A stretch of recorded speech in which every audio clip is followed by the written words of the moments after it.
ओम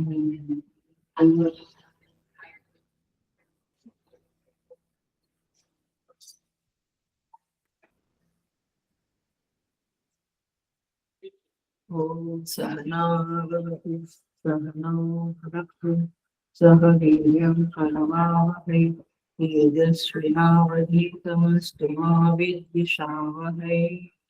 ओम शांति शांति शांति। समस्त जन कल्याण निरतं करुणामय नमामि चिन्मय देव सद्गुरु ब्रह्म विद्वद्। Hari Om. I welcome you all with great love and great respect in this Bhagavad Gita discourses. 15वां अध्याय में हम 12वें नंबर के श्लोक पे आए हैं. We will chant from shloka number 11. Chapter 15, shloka number 11. यतन्तो योगिनश्चैनं पश्यन्त्यात्मन्यवस्थितं यतन्तोऽप्यकृतात्मानः नैनं पश्यन्त्यचेतसः यदादित्यगतं तेजः जगद्भासयतेऽखिलं यच्चन्द्रमसि यच्चाग्नौ तत्तेजो विद्धि मामकम् गामाविश्य च भूतानि धारयाम्यहमोजसा पुष्णामि चौषधिः सर्वाः सोमो भूत्वा रसात्मकः अहं वैश्वानरो भूत्वा प्राणिनां देहमाश्रितः प्राणापानसमायुक्तः पचाम्यन्नं चतुर्विधम् सर्वस्य चाहं हृदि सन्निविष्टः मत्तः स्मृतिर्ज्ञानमपोहनं च वेदैश्च सर्वैरहमेव वेद्यः वेदान्तकृद्वेदविदेव चाहम्. भगवान श्री कृष्ण इस 15वें अध्याय में विभूति योग में प्रवेश कर रहे हैं. 12वां नंबर का श्लोक है.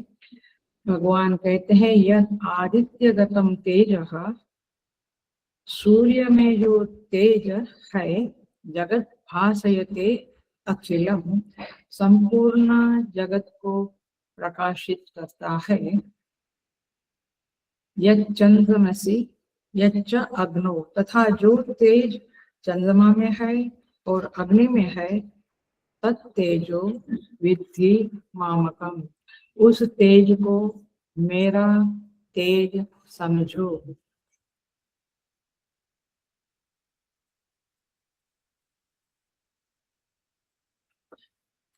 उस तेज को मेरा तेज समझो जो सूर्य में है, चंद्र में है और अग्नि में है. उस तेज को मेरा तेज समझो, ऐसा भगवान कह रहे.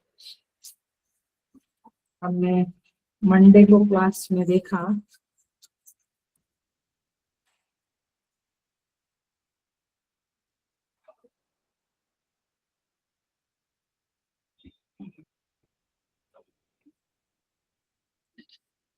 सोमवार के क्लास में हमने देखा भाष्यकार कहते हैं यत् प्राप्ता च मुमुक्षवः पुनः संसार अभिमुखा न निवर्तन्ते, जिस पद को प्राप्त करके यद्दत्वा न निवर्तन्ते तद्धाम परमं मम. भगवान कहते वो मेरा धाम है, वो मेरा पद है और वो मेरा स्वरूप है. भाष्यकार कहते हैं उस पद को प्राप्त करके मुमुक्षु लोग पुनः संसार में नहीं आते हैं.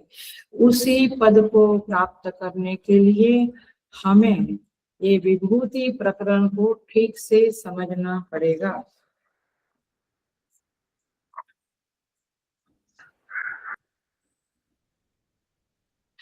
जो भगवान कहते हैं वो पद कैसा है, वह पद तस्य पदस्य सर्वात्मत्वं सर्व व्यवहार आस्पदत्वं च विवक्षुः.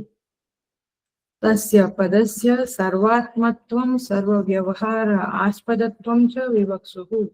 पिछले क्लास में कहा कि वह जो पद है वो सर्व कि आत्मा है और सर्व व्यवहार का आधार है।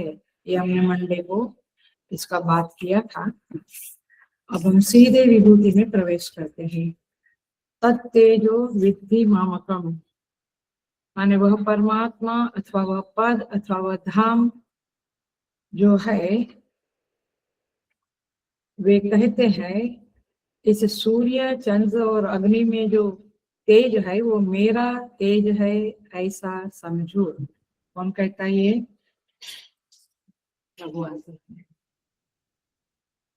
अब ध्यान से सुनना, वैसे तो पिछले क्लास में काफी बातें कर ली है इसलिए, लेकिन फिर भी ध्यान से सुनना। वह तेज जो है वो उस वस्तु का नहीं है जहां वह दिखता है, जहां वह दिखता है उस वस्तु का वह नहीं है भगवान का। पकड़ी बात अपनी।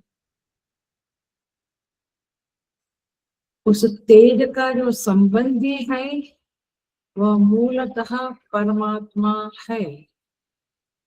उस तरह से आप मुझे पहचानो। माने भगवान कहते हैं कि बेसिकली मैं कौन हूँ ये तुम जानो, तब तो तुम मेरा पद मेरा धाम जान सकोगे। लेकिन मैं हूँ वह जो जिसका तेज सूर्य में आपको दिखता है किसका तेज? मेरा।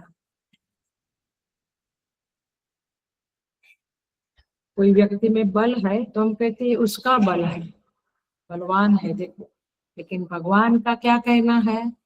वह बल बेसिकली मेरा है। अब बात समझ में आ रही है? ये किस तरफ इशारा दे रहा है? ये किस तरफ इशारा दे रहा है? कर्मयोग की तरफ।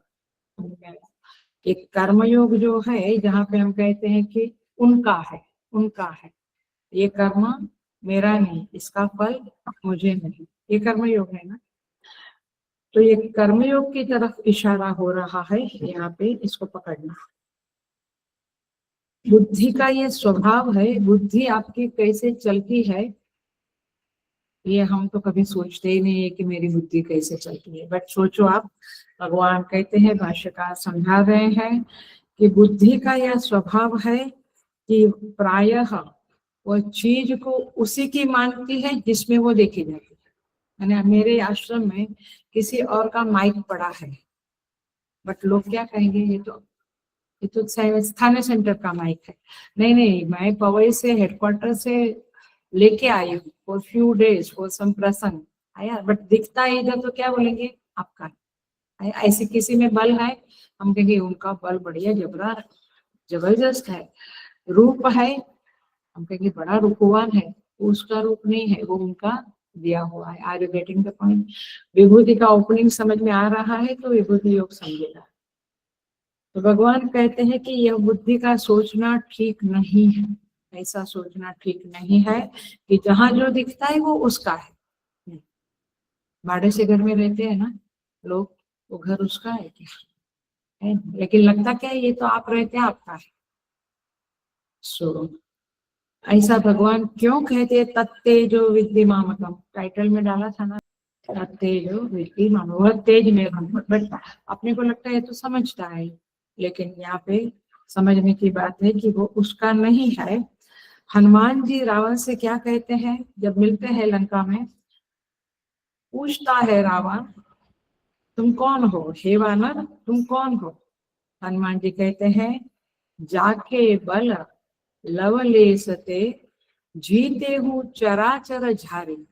जिसके बल से तुमने चराचर को जीत लिया है, जिसके बल से तुमने तुम्हारा बल नहीं है कि तुमने तीनों लोग को जीता, जिसके बल से चराचर को जीत लिया है उसका मैं दास हूँ। अपनी बात, जिसके बल से तुमने चराचर को जीत लिया है उसका मैं दूत हूँ। इतना क्लैरिटी है हनुमान जी में, देखो जबरदस्त क्लैरिटी है। सो हनुमान जी का ज्ञान सही है और हमारा ज्ञान भी ऐसा होना चाहिए। सो भगवान कहते हैं, यह आदित्यगतम तेजः अखिलम जगत भासयति, जो आदित्य में, जो सूर्य में तेज है वो सारे जगत को भाषित करता है, सबको प्रकाश देता है। तो सबको लगता है सूर्य देवता हमें दे रहे हैं, वास्तव में वो तेज किसका है? परमात्मा का है। यदि वो तेज नहीं होता तो जगत प्रकाशित नहीं होता। ऐसी उसकी सूर्य भगवान की महिमा तो है, परंतु जानना ये है कि यह तेज, सुन लेना अच्छी तरह से, समझ लेना, यह तेज सूर्य भगवान में आगंतुक है। आगंतुक शब्द समझता है? मेहमान को आगंतुक बोलते हैं, आए गए आए गए। तो भगवान नाराज हो जाएंगे तो हमसे भी छीन लेते हैं ना चीजें, इसलिए भगवान की दी हुई चीज है उसको अच्छे से संभालना चाहिए। इसको बोलते हैं नेमत। परमात्मा का जो भी हमें रूप मिला, धन मिला, बच्चा मिला, बल मिला, बुद्धि मिली, सब किसका दिया हुआ है? भगवान। इसका मतलब क्या है? किसी ने कुछ चीज दिया है तो मुझे उसको गार्बेज में डालना है या इधर उधर डाल देना है? किसी की दी हुई गिफ्ट है वो, नेमत, उसको हम कितना संभाल के रखते हैं। ऐसे परमात्मा का दिया हुआ ये जो है, मन है, बुद्धि है, रूप है, शरीर है, हमें उसको अच्छी तरह से संभालना चाहिए। Are getting the point? तो ये बातें हैं। तो सूर्य भगवान में यह तेज आगंतुक है, माने उधार है, ये उनका स्वाभाविक तेज नहीं है। सिंपल आपका एग्जांपल संसार का, गीजर में जो गर्म पानी आता है तो पानी की गर्मी क्या है? विद्युत की बदौलत है, इलेक्ट्रिसिटी की बदौलत है, फिर गीजर की बदौलत। उसका अपना, वो पानी का अपना गर्माहट नहीं है। सो कैसा ही उधार है, वैसे आदित्य में जो तेज है वो आगंतुक है। वो तेज सूर्य में गया है, चंद्र में, अग्नि में, ऐसे सब में वो तेज गया हुआ है। सूर्य देव उस तेज के निवास स्थान है। देखो कैसे वाक्य बोलती हूँ मैं, पकड़ना उसी तरह से पकड़ना। सूर्य देव उस तेज के निवास स्थान है, माने वहां तेज रहता है। जैसे आजकल क्या, काफी समय से पेइंग गेस्ट होते हैं तो वो आगंतुक है, वो रहते हैं, वो घर उनका नहीं होता है? तो निवास स्थान, तेज का निवास स्थान प्रभु है, सूर्य भगवान है, लेकिन तेज है भगवान का। सुविधि, इस बात को जानो। इसीलिए हमारा जो सदा का वाक्य है, हमेशा का वाक्य, और वो साधना है हमारी, वो साधना होनी ही चाहिए सबको। क्या? सूर्य को देखो और उनको भी देखो। क्यों उनको देखो? क्योंकि तेज सूर्य ने संभाल के रखा है, हमको दे रहा है। इज मीडिया, वो माध्यम है तेज देने का, प्रकाशित करने का जगत को, लेकिन वो तेज है मेरे प्रभु का। तो सूर्य को देखो और उसको भी देखो। समझ में आया? सूर्य को देखो और उसको भी देखो, माने वो तेज उनका है तो उनको भी देखो। पकड़ी बात? ये फल, ये पेड़ मुझे ये फल देता है, फल को खाओ, लेकिन ये पेड़ को फल देने की सामर्थ्य कौन दिया? प्रभु ने। आयुर्वेदिक, इसीलिए आज इसका रहस्य उद्घाटन हो गया।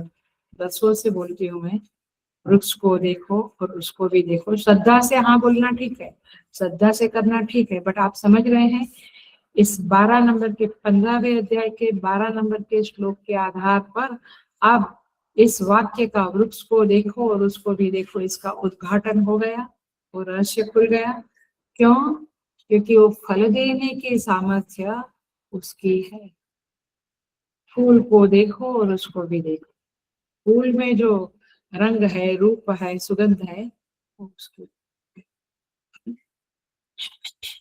सो इस तरह से अभी तो गहराई में नहीं गई हूँ मैं, और गहराई में जाने वाली हूँ। देखो यहाँ पे क्या कहते हैं, तत्तेज अखिलम जगत भासयते, वह तेज सारे जगत को प्रकाशित करता है। अखिलम जगत, सारे जगत, वह तेज कहाँ दिखाई पड़ा? सूर्य में, चंद्र में, एटसेट्रा। अब ये तेज का शब्द का अभिप्राय क्या है, उसकी डेफिनेशन कैसे करेंगे? जो अखिल जगत को प्रकाशित करता है उसका नाम तेज है। ये हुई उसकी अंडरस्टैंडिंग डेफिनेशन। इस लक्षण को आधार में रखकर हम विचार करें तो अवभासक के रूप में जगत को जो स्फूर्ति देने वाली चीज है वह है तेज। लेकिन अटेंशन प्लीज, अब मूल बात आ रही है। लेकिन वो जो तेज है तो बिना चेतना के हो नहीं सकता है। चेतना माने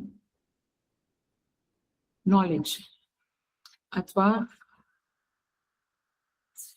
प्रकाश, माने चेतना एक झगमगाता हुआ, माने सच्चिदानंद हम कहते हैं भगवान की जय। तो सत माने एग्जिस्टेंस, तेज चित्त माने नॉलेज, आनंद माने ब्लिस। तो ये जो चित्त शब्द है उसी का नाम है चेतना। और वो चेतना के कारण आप मुझे सुन सकते हो, आप चीजें देख सकते हो। वो चेतना वो चीज है, देख सकते हो माने आपको मालूम पड़ता है कि ये चेयर है। इसको क्या कहेंगे? ज्ञान हुआ आपको चेयर का। पकड़ी बात, मैं थोड़ा इसलिए बोल रही हूँ कि आगे थोड़ा समझना पड़ेगा आपको। तो चेतना वह चीज है जिसके कारण आपको चीजें मालूम पड़ती है। अच्छा ठीक है, लेकिन वो कुर्सी में भी चेतना है क्या? नहीं। फिर आप ऐसा क्यों कहते हैं कि वो परमात्मा सर्वत्र व्याप्त है, सर्वत्र विद्यमान है? फिर कुर्सी में माइनस है क्या? कुर्सी में नहीं है, ऐसा है? कुर्सी में नहीं है, टेबल में भी नहीं है परमात्मा। तो फिर आप ऐसा, ये तर्क में आपके सामने रखते हो, ये बुद्धि से सोच समझना पड़ेगा। फिर तर्क ये है कि फिर आप जो कहते हो कि वो सर्वत्र विद्यमान है, तो क्या माइनस कुर्सी माइनस टेबल ऐसे विद्यमान है?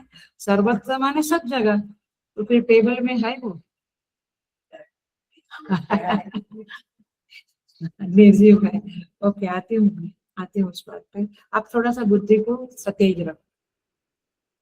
तो चेतना का अर्थ इतना ही है कि जिसके द्वारा आप जान सकते हो, चेतना के कारण आप चीजों को जान सकते हो। चेतना तुम, अच्छा डेड बॉडी जानेगी कि मेरे बाजू में कौन खड़ा है, बट तो चेतना है तो जानेगा कि मेरे बाजू में कौन खड़ा है। तो सर्वत्र विद्यमान है और मैं उसको जान रहा हूँ। तो ये जना रहने वाली ये है, ये इधर है, ऐसा है। ये जनाता कौन है? चेतना। इसी को नॉलेज बोलते हैं, ज्ञान बोलते हैं। जानना माने नॉलेज। अब समझ में आया? चेतना का अर्थ नॉलेज। चेतना नहीं तो नहीं समझ में आता है। ओके, अब देखो ये जगत में क्या क्या है? शब्द, स्पर्श, रूप, रस, गंध, सारे पांचों के पांचों विषय है। जितना भी दृश्य प्रपंच है, जितना भी वेद्य है, जाना जाता है, शब्द सुना जाता है, रूप देखा जाता है, गंध घ्राण के द्वारा मालूम पड़ती है, ये गुलाब की गंध है, ये मोगरा की गंध। तो ये पांचों के पांचों विषय क्या है? वेद्य। वेद्य माने क्या? वेद धातु से वेद्य। वेद्य माने जाना जाता है, वेद माने जानना, वेद माने जो ज्ञान का भंडार है। वेद वेद आया, तो वेद्य माने जो जाना गया आया। सो ये सारा जगत जाना जाता है, मतलब कि यहाँ पे चेतना विराजमान है, विद्यमान है। सो उस चेत हल्लो, अटेंशन प्लीज। बहुत ही इंपॉर्टेंट वाक्य बोलने जा रहे हैं। मुझे लगता है कि सबको एकदम से नहीं समझेगा, लेकिन ट्राई करो।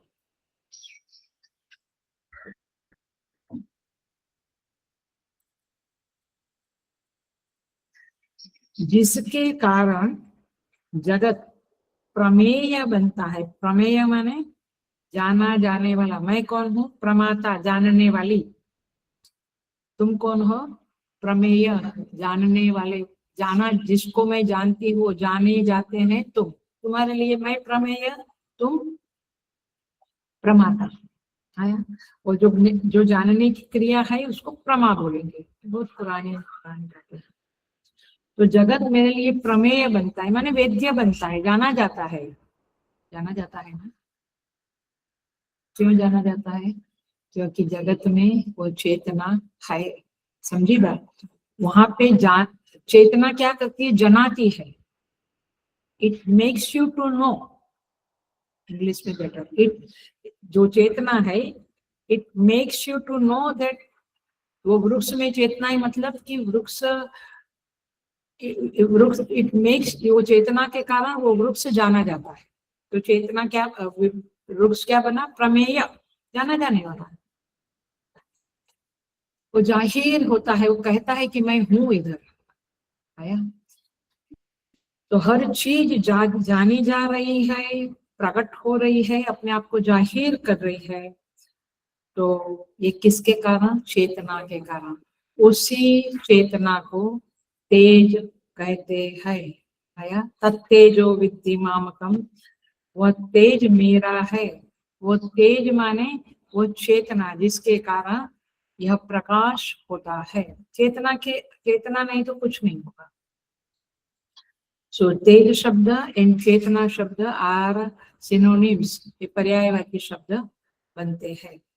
क्योंकि भगवान भाष्यकार ने, देखो भाष्य में लिखा है, देखिए सेकंड पैराग्राफ में लिखा है, अथवा मिला यद आदित्यगतम तेजः चैतन्यात्मकम ज्योतिः, बस चैतन्यात्मकम ज्योतिः माने यह जो तेज है उसकी आत्मा चेतना है।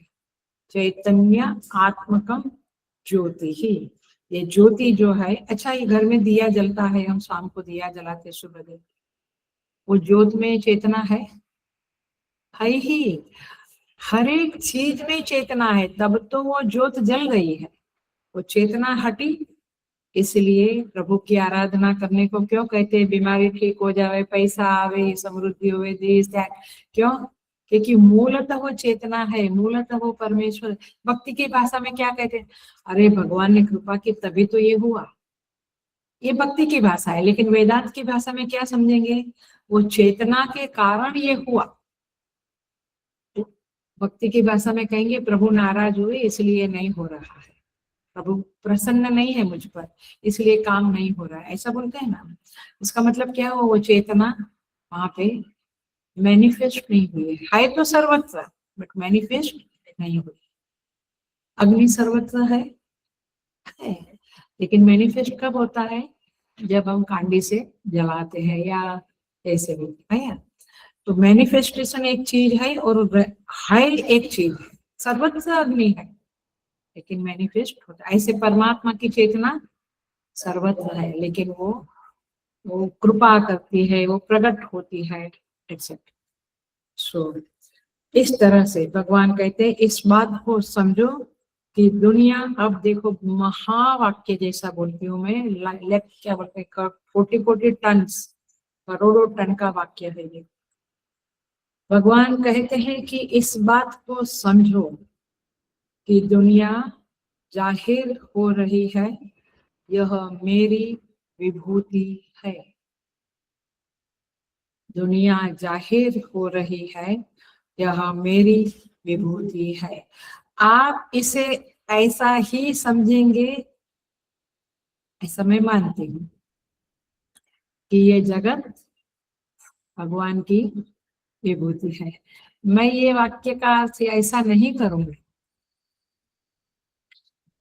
आई थिंक ये अंदर जाना पड़ेगा आपको। भगवान कहते ये बात को समझो कि दुनिया जाहिर हो रही है, यह मेरी विभूति है। माने दुनिया का जाहिर होना ये भगवान का वैभव है। दुनिया भगवान का वैभव है, ये बात पुरानी हो गई, बड़ी स्थूल बुद्धि को भी समझ में आता है। ये सूक्ष्म बुद्धि की जरूरत है। क्या? दुनिया का जाहिर होना यह भी मेरा वैभव है। ये समझा तो समझा, मुझे मालूम है कि थोड़ा गहरा है, बट सो ये दुनिया तुम्हारी प्रमा में, बुद्धि में स्फुरित हो रही है। यस, हो रही है, तुम्हारे ज्ञान में स्फुरित हो रही है, यह भी मेरा वैभव है। माने दुनिया है वो मेरा वैभव है, मेरी विभूति है, ये बात हो गई, ये बात समझ में आ गई। लेकिन वो आपकी बुद्धि में स्फुरित हो रही है, आपको ये दुनिया दिख रही है, दुनिया को आप सुन रहे हैं, दुनिया को आप स्पर्श कर रहे हैं, ये स्फुरित होना उसका आपकी बुद्धि में, वह भी मेरा वैभव है, मेरी विभूति। समझ में आता है? ये परमात्मा का चमत्कार है। चलो, आपको ये शब्द ज्यादा सूट होगा तो ये पकड़ लो।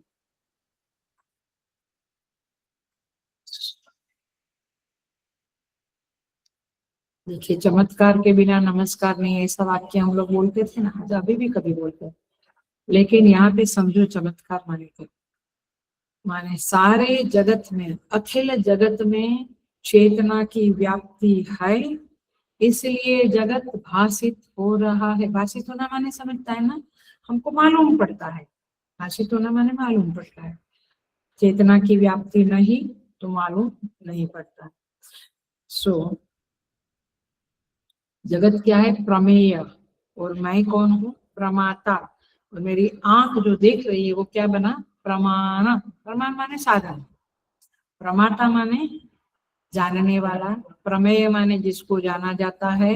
और प्रमाण माने जानने का साधन। तो आंख मेरा साधन है तो प्रमाण है। अब एक बहुत रहस्यमयी घटना है इस सृष्टि की। ये कैसे क्या, ये चीजें समझने की कोशिश करें तो अच्छा है। कौन कब बॉम्ब फेंकेगा और किसका सत्यानाश होगा, ये सब तो ठीक है जानना, ठीक है। लेकिन देखो,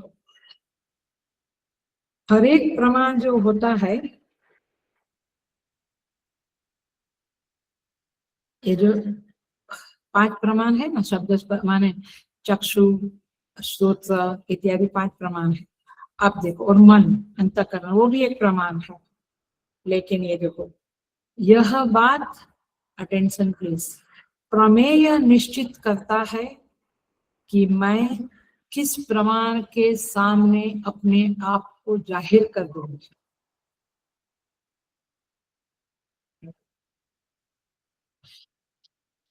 नहीं, समझ में नहीं आया होगा। किस प्रमाण के सामने मैं जाहिर नहीं होऊंगा। बच्चे हैं ना, गेस्ट आते हैं तो जाहिर नहीं होते, अंदर घुस जाते हैं। किसके सामने मैं जाहिर होना, किसके सामने। दोस्त आया तो एकदम बाहर आके गले लगा देते। तो एकदम स्थूल एग्जांपल दे रही हूँ क्योंकि आपको ये भाषा शायद नहीं समझ में आ रही है।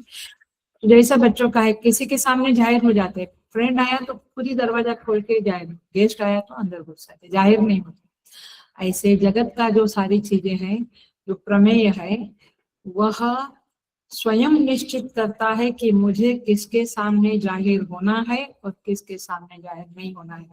किस प्रमाण के सामने, किसके सामने माने प्रमाण।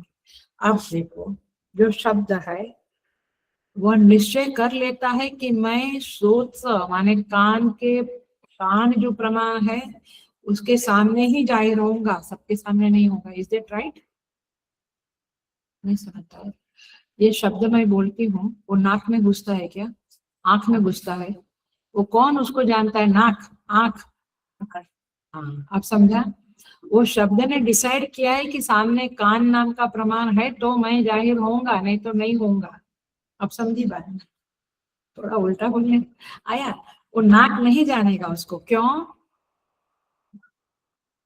क्योंकि ये शब्द का प्रतिज्ञा है कि मैं तो कान के सामने ही कान नाम का जो प्रमाण है उसके सामने ही प्रकट होगा और किसी के सामने। ऐसे समझ लो, रूप आंख के सामने। अब समझ में आ? गंध नाक के पास, कान कितना लगा हुआ, एक कौन सी गंध है, तो कौन सी गंध है नहीं मालूम। Are you getting the point? So इंद्रिय जरूर ज्ञान में सहायक है, लेकिन प्रमेय तद अनुसार होना चाहिए, तो जोड़ी बनती है शब्द की श्रोत्र के साथ। कितना रहस्यात्मक है ये जगत, कितना प्रभु का नियम निबद्ध है सब चीजें। किसी दिन शब्द को मन नहीं होता है कि मैं आपके सामने, चलो उसको भी मिल लूं, नहीं। सो ये दृष्टांत बन गया। आप देखो, दाष्टान्त माने ये एग्जाम्पल था, अब मैं सिद्धांत पे आती हूँ। दाष्टान्त यह है, हेलो, यदि जगत प्रमेय नहीं होता, माने जगत में वो ज्ञेय धर्मिता नहीं होती, अवभाषकत्व नहीं होता, तो कितना भी आंख कान नाक सब कुछ आपके सामने है, उसके सामने प्रकट नहीं होता, उसके अंदर वो ज्ञेय धर्मिता माने जाहिर होने की क्षमता है। बट ये जाहिर होने की क्षमता किसकी है? भगवान की। आया? क्योंकि वो जाहिर होने के लिए चेतना चाहिए, वो चेतना उसके पास है तब जाके, बट वो चेतना किसकी है? प्रभु की। इसीलिए ईशावास्यम जो ओपनिंग की थी वो सही है, अब सही लगता है, क्योंकि सब में वह चेतना है, सब चीजें जाहिर हो रही है। तो जाहिर होने की जो ज्ञेय धर्मिता बोली, ज्ञेय माने ज्ञान, ज्ञाता, ज्ञेय। मैं ज्ञाता हूँ, तुम मेरे लिए ज्ञेय हो। तो तुम्हारा मुझे ज्ञान क्यों हो रहा है? क्योंकि तुम में वो चेतना है, इसलिए तुम्हारी वजह से। और मुझ में भी चेतना है, मुझ में चेतना नहीं होती तो नहीं मालूम पड़ता। तो ज्ञाता में भी चेतना है, ज्ञेय में भी चेतना है। इसको क्या बोलेंगे? प्रमाता और प्रमेय दोनों में चेतना है, तब जाके वस्तु मालूम पड़ती है। मैं देख सकते, सुन सकते नहीं बोलती, क्योंकि पांचों चीजें आएगी मालूम पड़ने में। लेकिन त्रिगुण नाम की जो चीज है, देखो, सत्व रज तम, तुम मुझे प्यार करोगे, तुम बड़े सेवा करोगे, भक्ति करोगे, तो मैं कहूंगी इसके अंदर सत्वगुण बहुत ज्यादा है। तो गुण नहीं दिखता है, उसका कार्य दिखता है, बट गुण नहीं दिखता है। ऐसे चेतना दिखती नहीं है, लेकिन मालूम पड़ता है। पकड़ी बात थोड़ी गंभीर है, बट आप कहेंगे ये क्यों? माय डियर, ये इसीलिए कि आप इसको देखो और उसको भी देखो, बस मूल बात वही है। इसको देखते, अच्छी तरह से बोलो तो, इसको देखते हुए उसकी भी याद कर लो, बस उतनी सी बात है। Why there are temples in Hindu culture? Hindu संस्कृति में, सनातन धर्म की संस्कृति में मंदिर क्यों है? क्या मैं उधर उधर की बात कर रही हूँ? क्यों, ये क्यों कहा मैंने मंदिर क्यों है? क्योंकि मंदिर को देखते हुए उसको उसको भी हम देख लेते हैं। माने मंदिर में जाकर उस मूर्ति को देखते हुए हम उनको याद कर लेते हैं। अब समझा? कि बच्चे लोग जब बोलते हैं ना, पत्थर की मूर्ति मम्मा, तो क्या उधर जाके फूल चढ़ाती है, और ये शिवलिंग क्या एक पत्थर का टुकड़ा है, दूध चढ़ाती है। हाँ, मेरा बेटा बहुत होशियार है, देखो उसको कैसी बुद्धि है। तेरी बुद्धि कम है, तेरे बेटे की तो उससे भी कम। आप लोग, मेरे पास ऐसा बहुत कुछ लोग पूछते रहते, तो मुझे बहुत सफोकेशन होता है कि क्या करूं मैं। लेकिन लेक्चर में मैं समझा देती हूँ, आप समझ लो। आया? तो इसीलिए ईशावास्यम इदगम सर्वम कहा है। देखो गीता एंड उपनिषदों का सामंजस्य देखो। इसलिए कहते हैं कि सर्वत्र ईश्वर है, क्यों? क्योंकि वो चेतना न होती तो वस्तु अपने को जाहिर नहीं कर सकती है। तो इसलिए वेदांत कहता है प्रमेय अवच्छिन्न चेतन और प्रमाता अवच्छिन्न चेतन का एकत्व होने के बाद ही प्रत्यक्ष ज्ञान उदित होता है। वहां भी चेतना है, यहाँ भी चेतना है, तो हमें ज्ञान हो रहा है। जिसकी चेतना चली गई उसको नहीं मालूम पड़ता है। चेतना चली गई माने वास्तव में चेतना नहीं चली गई, साइड की बात है। फिर भी समझा लेना उचित लगता है कि उसमें जो चेतना थी वो प्रतिबिंबित चेतन था। अंतःकरण गया ना, कारण शरीर, सूक्ष्म शरीर गया, माने क्या गया? प्रतिबिंबित चेतन गया। मूल चेतन तो है ही, बिंब चेतन तो सर्वत्र विराजमान है ही, बट बिंब चेतन जब प्रकट हुआ अंतःकरण में, तब जीव नाम की एंटिटी बनी, और फिर वो जीव आता है, जाता है, गर्भ में आता है, मसान में चला जाता है। आया? वो जीव जाता है। इसलिए ऐसा नहीं सोचो कि, कई बार लोग ऐसा भी पूछते हैं कि फिर मुर्दा जो है, डेड बॉडी जो है, उसमें चेतन नहीं है क्या? अब वेदांत का अभ्यास करना पड़ता है सब कुछ समझने के लिए। तो उसमें भी चेतन है, बट प्रतिबिंबित चेतन है। मूल चेतन तो सर्वत्र है ही, बट मूल चेतन कोई कार्य नहीं करता है, कुछ करता नहीं, वो निरुपाधिक निराकार निरवय रूप में रहता है, बट उसके अधिष्ठान में ही सारा कुछ चलता है। तो जीव जो प्रतिबिंबित चेतन है, माने फॉल्स एंटिटी, मिथ्या एंटिटी है, मिथ्या वस्तु है। ओ मेरा नेल भी बहुत इंपॉर्टेंट है, मैं तो काला लाल करूंगी, ब्लू करूंगी। अब ये शरीर ही यहाँ वेदांत में तो मिथ्या हो गया है, जीवत्व ही मिथ्या है, जीव ही मिथ्या एंटिटी है। तो अब नहीं पढ़ेंगे वेदांत, ये हमारे खोपड़ी में जाता नहीं है, नहीं जाता है तो ठीक है, जन्म मरण पुनरपि जननम पुनरपि मरणम किया करो, या फिर कोशिश करो कि ये ज्ञान जागे, थोड़ी बुद्धि को शार्प करो। सो यहाँ पे कहते हैं चेतन की व्याप्ति प्रमेय में है और प्रमाता में भी है, सूर्य में भी है और जगत में भी है, तब जाकर सूर्य का तेज जगत को भाषित करता है। तो पूरे जगत में परमात्मा कहते हैं मेरी व्याप्ति है, यही मेरा वैभव है, आप उसे देखो। हम क्या देखते हैं, जैसे किसी व्यक्ति ने बहुत बढ़िया गहना पहना है, साड़ी पहनी, तो हम उसको देखते हैं, लेकिन वह व्यक्ति, सपोज लेक्चर में ये शब्द बोलना अच्छा नहीं लगता है, बट निचली कक्षा का कोई है जिसका जीवन, तो फिर आपका मन होगा ज्यादा, बोलेंगे छोड़ो ना। खानदान की कोई लेडी है तो फिर अच्छा लगता है, आया उसका कपड़ा गहना। तो कहने का तात्पर्य ये है कि ये जगत में जो सुंदर सुंदर फूल फल पहाड़ नदियां आकाश तीस सब कुछ दिखता है, वो तो वैभव है ही, लेकिन ये जो जगत में उसकी व्याप्ति है, वो चेतना है, वो उसका सबसे बड़ा वैभव है। माने वो उसकी खानदान है, वो उसका सबसे बड़ा वैभव है। वो साड़ी बढ़िया पहनी है चाहे चाहे, या जो भी गहना, वो एक वो वैभव है। जैसे वृक्ष पहाड़ नदी वैभव है, बट उसमें जो चेतना है जिसके कारण वो वैभव है, वो चेतना बहुत, वो चेतना जो वैभव है वो भगवान का सबसे बड़ा वैभव आया। माने उस व्यक्ति की खानदानी है, अंबानी की बहू ऐसा पहन के निकलती है तो हम देखते हैं कि बढ़िया है, बट आखिर में बात अंदर क्या जाती है, अंबानी की, वो अंबानी आएगा। सो पॉइंट इज दिस की वो चेतना का वैभव, बट चेतना किसकी है, जिसकी है उसको याद। ये थोड़ा गहरा है ना, थोड़ा गहरा है, बट ठीक है। अब भाष्यकार में सारा यहाँ नहीं कहती हूँ, बट देखो तीसरा पैराग्राफ में ननु स्थावरेषु मिला, भाष्य देखो, मैं थोड़ा थोड़ा भाष्य इसलिए कि आपको समझ में आ रहा है।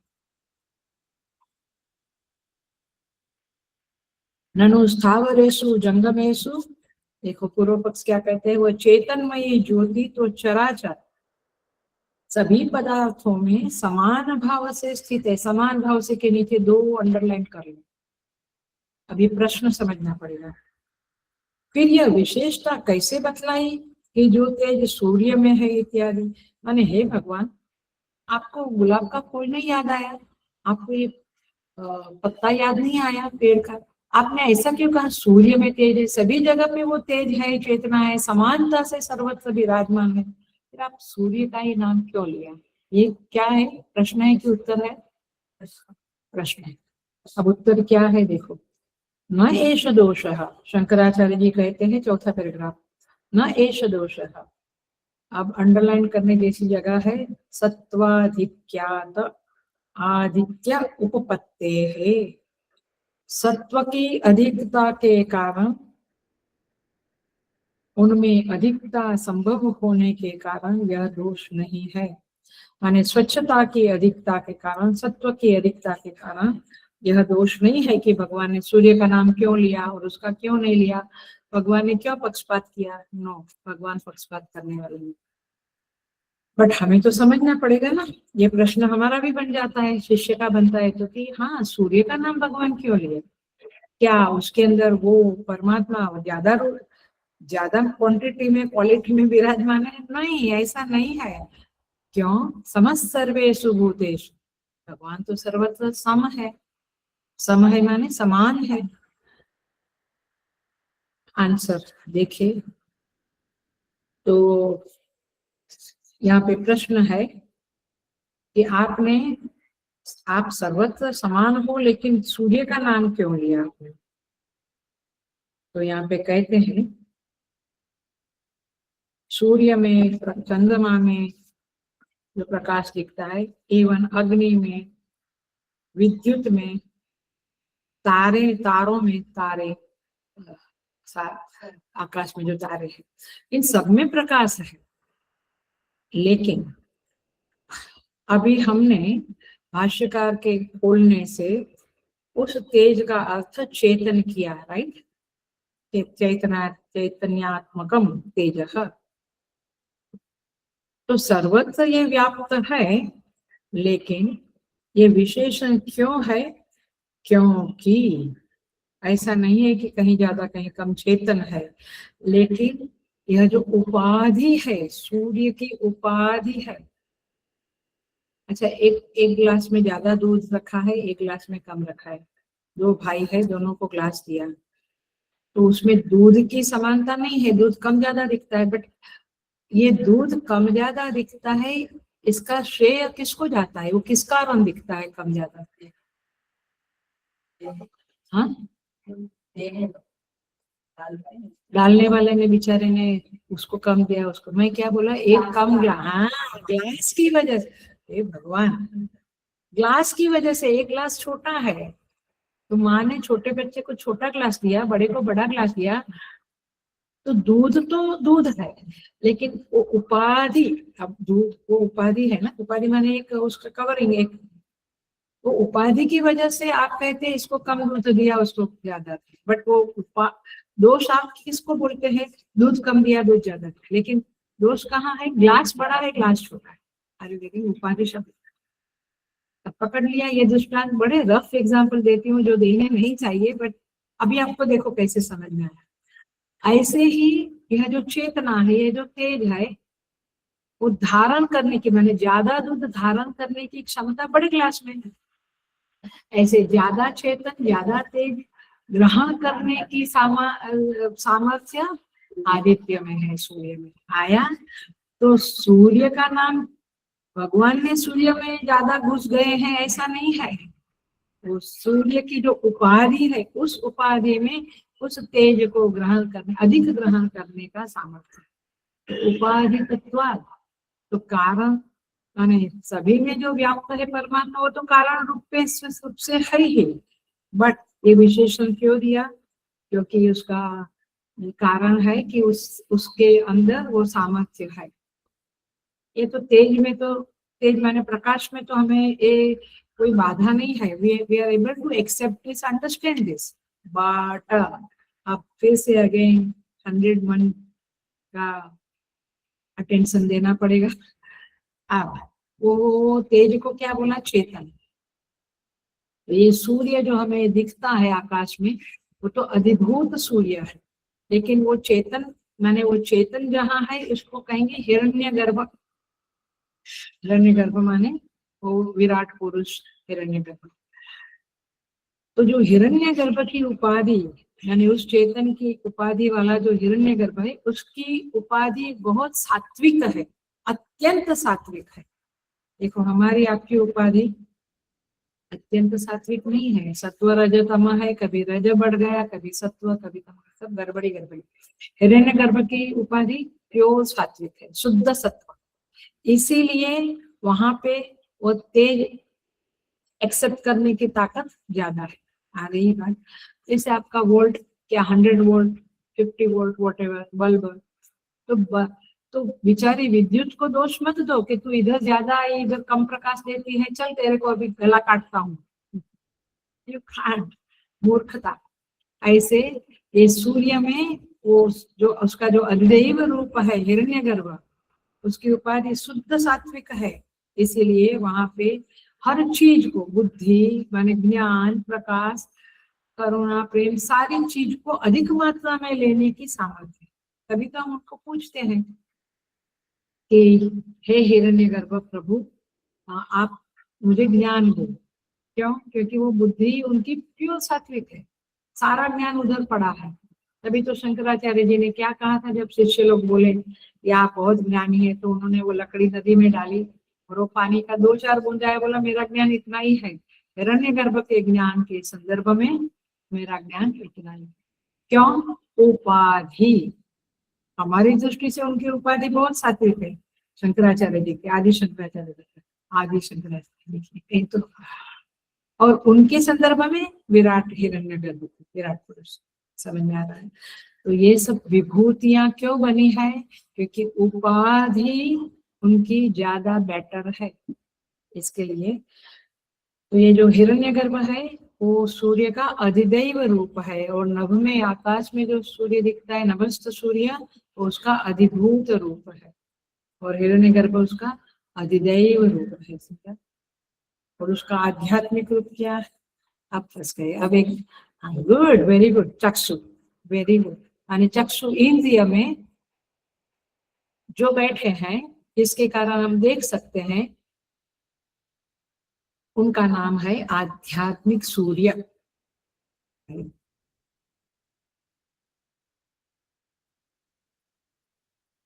पकड़ा? अब तीनों के तीन जो है, अधिदैव रूप, अध्यात्म रूप और अधिभौतिक रूप, ये तीनों भगवान की हाँ विभूतियां हैं। समझदार लोग तो समझ जाते हैं कि किस तरह से ये संसार को भगवान ने मेरी अपनी विभूति कहा है। इसी तरह से चंद्रमा दिखता है, वो अधिभूत है। चंद्रदेव, जिसके हम पूजा आराधना जब वास्तु होता है, जब पूजाएं होती है, तो चंद्रदेव का स्थान है, वो है अधिदैव। उसी तरह से अग्नि, अग्नि का भी ऐसा स्थान है। बट ये क्या है? वो उपाधि, अग्नि की उपाधि से उपहित जो चेतन है, उसका ही नाम अग्निदेव है। और जो दिखती है अग्नि, वो अधिभूत अग्नि है, वो उपाधि है। आप उपाधि को भजते हुए, आप दूसरा तरह से बोल सकते, उपाधि को देखते हुए उस उपहित की याद करो। यही बात। सिंपल वृक्ष को देखो, उसको याद करो। ऐसे उपाधियों को, ये संसार में साथ, ये वृक्ष उपाधि है, बट हम क्या बोलते हैं? वृक्ष देवता को जाके नमस्कार करके आओ, पीपल के वृक्ष को, क्योंकि वहां भगवान विष्णु, तो ये विष्णु की उपाधि है, पीपल का वृक्ष। आया? अब पकड़ में आ रही बातें? विभूति चैप्टर समझ में आ रहा है? तो भगवान क्यों ये जीव प्रकरण कहा, ये सृष्टि प्रकरण, मुक्ति प्रकरण, अब विभूति प्रकरण क्यों कहते हैं? क्योंकि भैया, तुम्हें यदि ये जीवत्व से छुटकारा पाना है, तो तुम ये विभूतियों को देखो, उपासना करो, धीरे धीरे दरवाजे खुलेंगे, और फिर मैं तुम्हारे सामने, परमात्मा तुम्हारे सामने प्रकट। अब समझ में आता है गुफा में क्यों जाना चाहिए, जंगल में? घर में बैठ के नहीं होगा, कॉफी पीते पीते नहीं होगा। यहाँ पे कहना ये चाहते हैं, यह हिरण्यगर्भ है, उसको पाना है तो सूर्य की आराधना करो, है ना? क्योंकि सूर्य देव ही हिरण्यगर्भ के रूप में प्रकाशित हो रहे। इसीलिए ईशावास्य में अंतिम श्लोकों में है, शायद 16-17, पूषण एक से यम सूर्य प्राजापत्य व्यूह रश्मिन् समूह तेजो यत्ते रूपम कल्याणतमं तत्ते पश्यामि यो असौ पुरुष सोहमस्मि।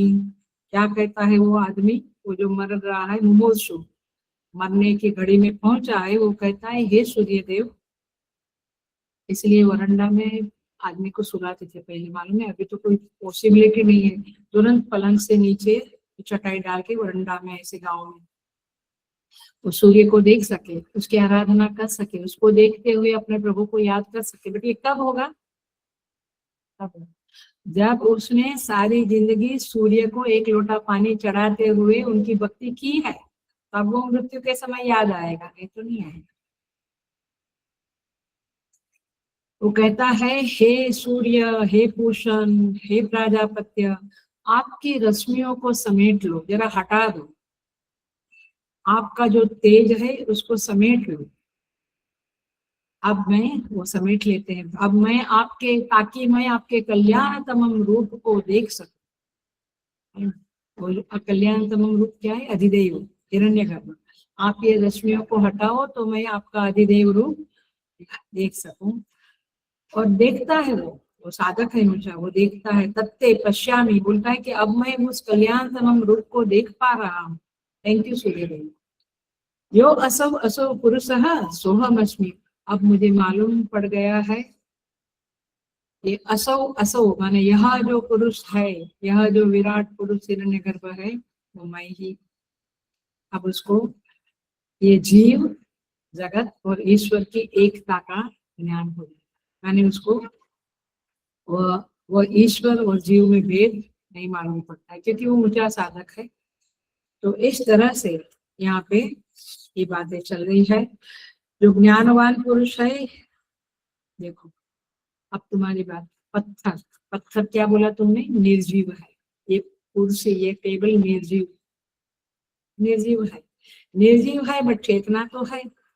जीव नहीं है ऐसा आप बोलते हैं, लेकिन जीव सब में है, पहाड़ में, वृक्ष में, सब में, पत्थर में, सब में जीव। इसलिए तो हमारे यहाँ पे पैर से भी पत्थर हटाने को मना करते हैं।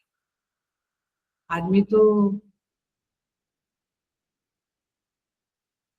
क्यों, क्योंकि उधर चेतना है, वो चेतना है, बट वो मैनिफेस्ट नहीं हुई है। पत्थर में वो मैनिफेस्ट नहीं हुई, पक्षी में, प्राणियों में थोड़ी थोड़ी मैनिफेस्ट होती है, तो उनको थोड़ा थोड़ा खाना पीना उतना ज्ञान होता है।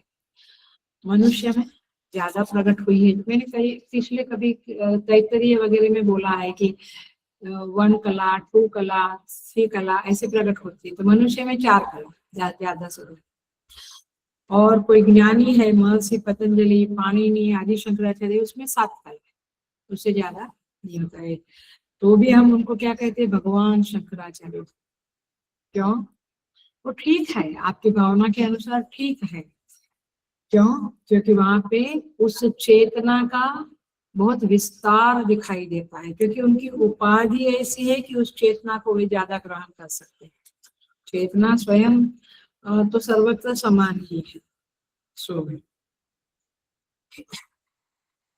कभी कभी हम उनको मिलके आते हैं तो क्या कहते हैं, हमें ऐसे लगा भगवान को मिलके आए, है ना। अभी हम शिवरात्रि में गए थे तो मुझे ऐसे लगा जैसे हम भगवान को मिलके आए, क्योंकि महादेव साक्षात प्रकट हो। हम कहते हैं कि भजन क्यों करें, घर में बैठ के करे, अकेले करे। अरे भाई, जब सामूहिक होता है ना, भजन कहो, हवन कहो, पूजा कहो, उसमें वो चेतनता बहुत अधिक प्रकट होती है, वो परमात्मा तत्व अधिक प्रकट होता है। तो यार मुफ्त में तुमको मिलता है। नहीं नहीं, हम तो घर में ही करेंगे, हम मंदिर में नहीं आएंगे। क्यों नहीं, मंदिर में कभी कभी कोई आवाज, किसी का राग बदल जाता है, स्वर बदल जाता है, तो नहीं मजा आता है। अरे बट वो 1-2 बार की बात अलग है। तुम उसके वाइब्रेशन को जितना 1 घंटा तुम घर में करते हो, इतना 1 घंटा इधर करोगे तो तुम्हें सामूहिक वाइब्रेशन मिलेगा। उतनी अक्ल मुझे नहीं चाहिए, हम घर में ही ठीक है। तो ठीक है, आप घर में ही ठीक है। Are you getting the point? क्योंकि हम क्यों दौड़ते हैं तीर्थ स्थानों में वगैरह, क्योंकि वहां पे वो वो जो चेतन है, वो जो चेतनता है, वो भरी पूरी रहती है। बहुत बहुत ज्यादा एक्सपीरियंस होता है। एनीवे, ये साइड की बातें हैं, बट सो तात्पर्य यह है, वो चेतना की अधिकता नहीं है। वो जैसे वो मंदिर का स्थान की महिमा है कि वहां पे वो 100 लोगों को एकोमोडेट करता है, और फिर वो वाइब्रेशन आपको भी मिल जाता है।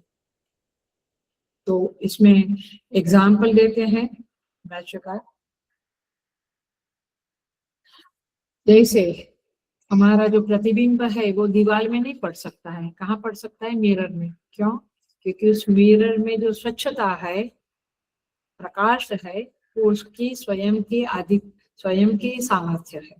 सो उसी तरह से जो जो महापुरुष लोग होते हैं, उनका अंतःकरण इतना स्वच्छ है कि उनको आपका प्रतिबिंब उसमें पड़ता है, वो जान जाते हैं कि आप किस औकात वाले हैं, किस कैटेगरी वाले हैं। सो इस तरह से यहाँ पे भगवान शंकराचार्य जी ने ये बात बता दी कि हिरण्यगर्भ की उपाधि के कारण सूर्य देव का नाम भगवान ने लिया है। भगवान तो सर्वत्र समान है।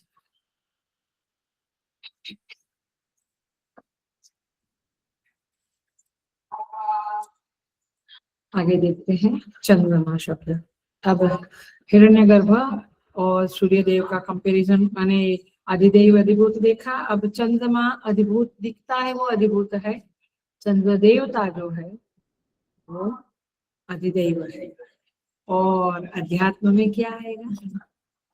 हाँ, मना। तुम तुम मना को माथे पे हाथ लगा के बोलते हो, माथे पे मन नहीं है, हृदय जहाँ है वहां।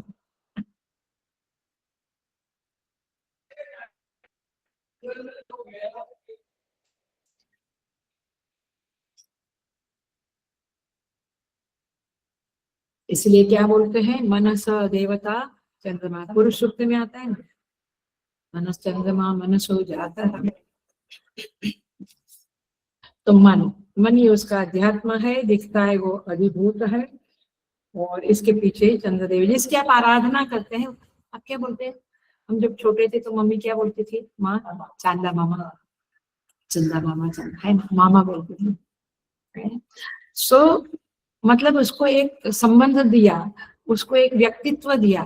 तो वो व्यक्तित्व है, वो चंद्र देवता है।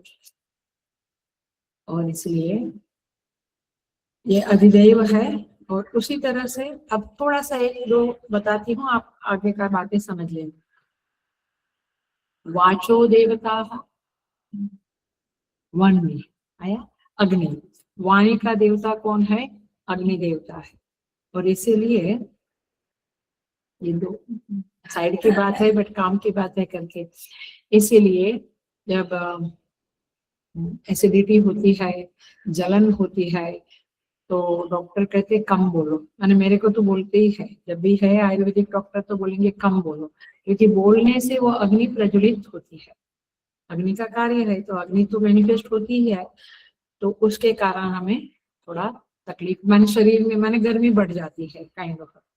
सो जितना इसलिए मौन रखते हैं साधु संत लोग, गुफा में है, जिनको कुछ काम नहीं है। धंधा तो है, भगवान का नाम लेने का बड़ा काम है, बट हमारे जैसा व्यवहार नहीं है। वे मौन रखते क्यों? क्योंकि मन शीतल रहे, शांत रहे। सो ये वाचो देवता वन्य ही, ऐसे स्रोत के देवता दिग देवता है। तो इस गंध के देवता अश्विनी देवता, सारे देवता है। चाहे तो मैंने एक बार, अभी याद नहीं है, मैंने पिछले क्लास में या कुछ बोला था कि आपको चार्ट देगी राजेश्वरी या कोई, इस संदर्भ में बोला था। नहीं, मेरे ख्याल से हाँ? उपनिषद में बोला था। ठीक है, याद करना पड़ेगा। ओके, तो इस तरह से यहाँ पर भी चार्ट है, हो सका तो मैं करती हूँ, याद करेंगे। ओके, माने कौन से देवता अधिभूत है, क्या अधिभूत है, क्या अधिदेव है, क्या अध्यात्म है। जैसे चंद्रमा जो दिखता है वो अधिभूत है, चंद्र देवता अधिदेव है, और मन उसका अध्यात्म है। ऐसे ही वाणी के देवता वाग्देवी अधिदेव है। ये वाणी जो बोलते हैं वो जिह्वा से, वो अध्यात्म है और अधिदेव है और अधिभूत है। तो एनीवे, तो इस तरह से जो तीन तीन तीन का ये जोड़ी है, वो हम चार्ट भेजेंगे आपको ग्रुप में, आप देखो। अब मैंने जैसे कहा, बिंब चेतन जो है वही अंतःकरण में प्रतिबिंबित होकर तारतम्य भाव से भाषित हो रहा है।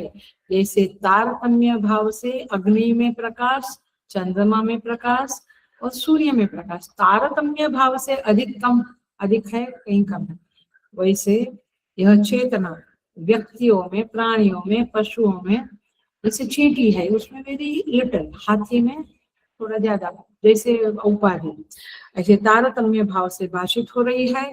लेकिन चेतना तो सर्वत्र समान रूप से ही विराजमान है। तो अंतःकरण में जो चेतना है वो प्रतिबिंबित है, आगंतुक है। इसीलिए इसका एग्जाम्पल कैसे समझेंगे आप, इसको तर्क से कैसे समझेंगे? इसलिए यार पता नहीं, 6 महीने पहले मेरे में बहुत ऐसा लगता था कि मेरी बुद्धि बहुत सजग है, अब मेरी बुद्धि डल हो गई। क्या मतलब हुआ? वो चेतना आपके अंदर थोड़ी कम हो नहीं गई है, आपकी जो उपाधि है उसमें थोड़ा तामस आ गया है, इसलिए वो सच्चा चेतना को ग्रहण करने की शक्ति सामर्थ्य आपका कम हो गया। Are you getting? इसलिए हम बीमार होते हैं, हम कहते कुछ मूड नहीं आता है, कुछ देखना नहीं, कुछ पढ़ना नहीं। क्यों? क्योंकि उस चेतना को ग्रहण करने की सामर्थ्य आपकी कम हो जाती है।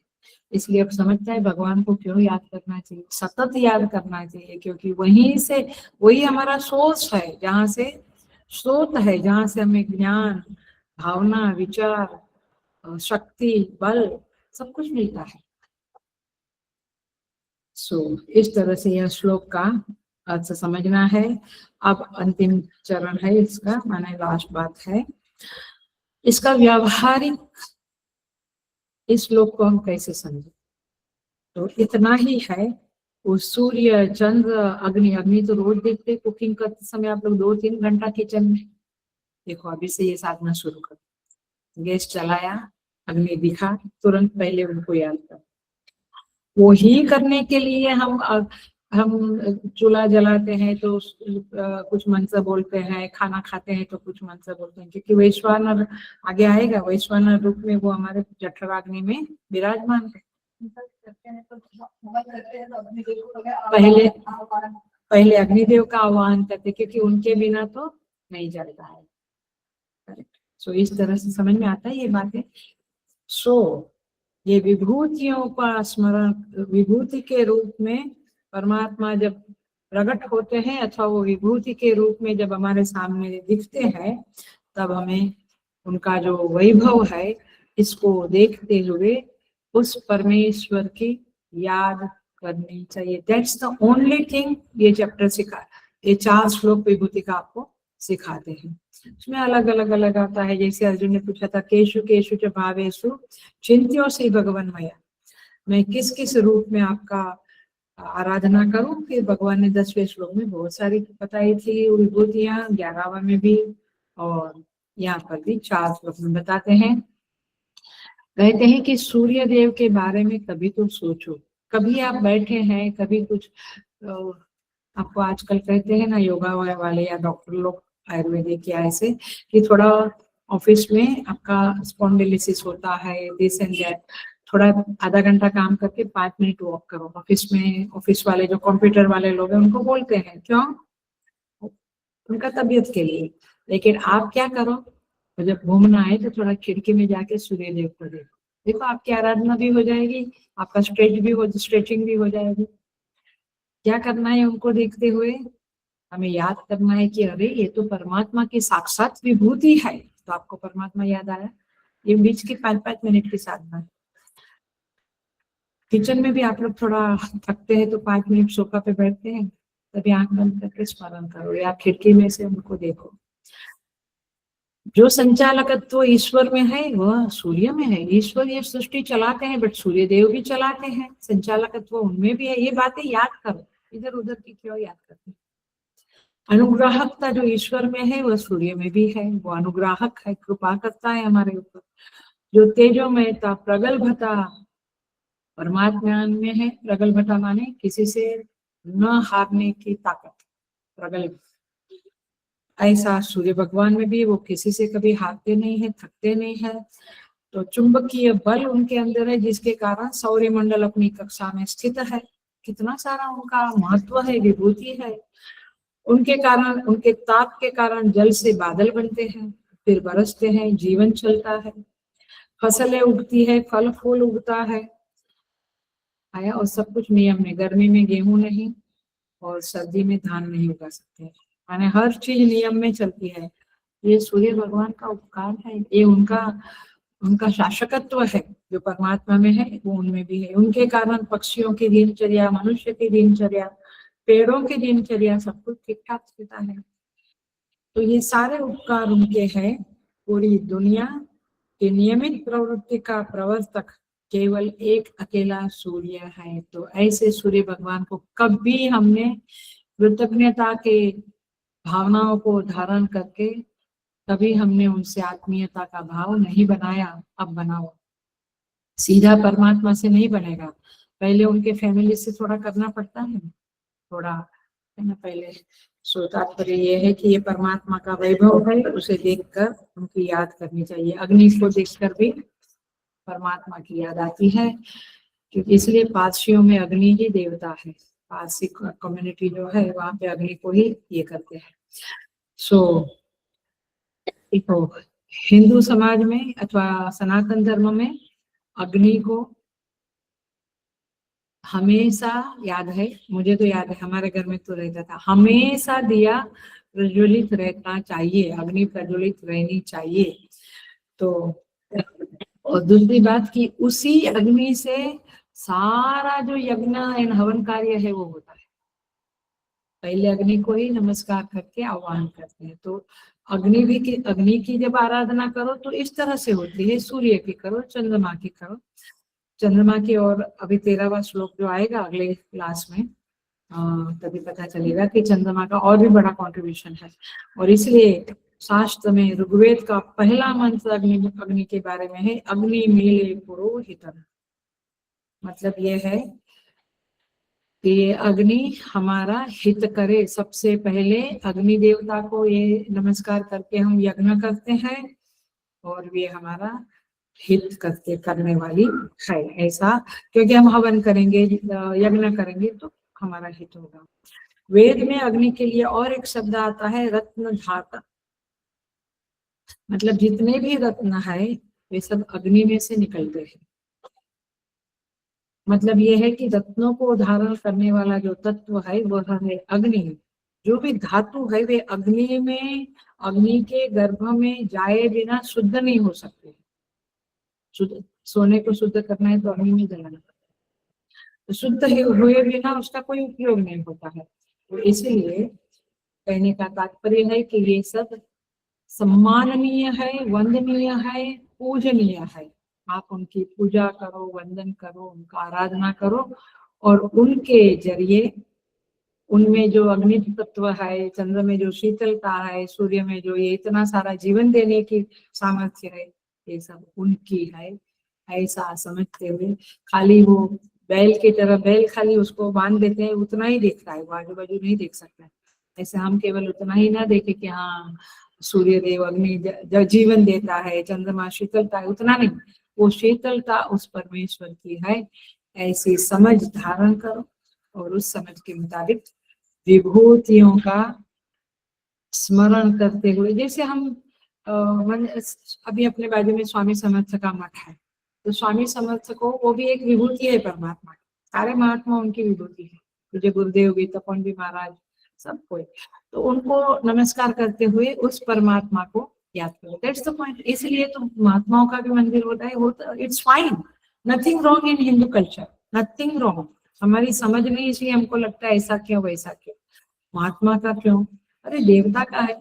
मूल बात समझो ना, देवता को याद करते हुए भी परमात्मा को याद करना है। मुझे गुरु में श्रद्धा ज्यादा है, या गुरु ही मेरे लिए देव, यथा देवे तथा गुरु, तो गुरु में है तो फिर गुरु को याद करते हुए मैं उनको याद करती हूँ। मूल बात तो उनको याद करने की है ना, इसलिए झगड़ा मत करो। Are you getting the point? समझ बहुत बड़ी चीज है इस दुनिया में, और भगवान गीता में हमें समझ दे रहे हैं, और इस समझ को भगवान की कृपा से हम धारण करें और इस तरह से आगे बढ़े। 13वां श्लोक अगले क्लास में करेंगे। ओम पूर्णमदः पूर्णमिदं पूर्णात् पूर्णमुदच्यते पूर्णस्य पूर्णमादाय पूर्णमेवावशिष्यते। ओम शांति शांति शांति। हरि ओम। श्री गुरुभ्यो नमः। हरि ओम।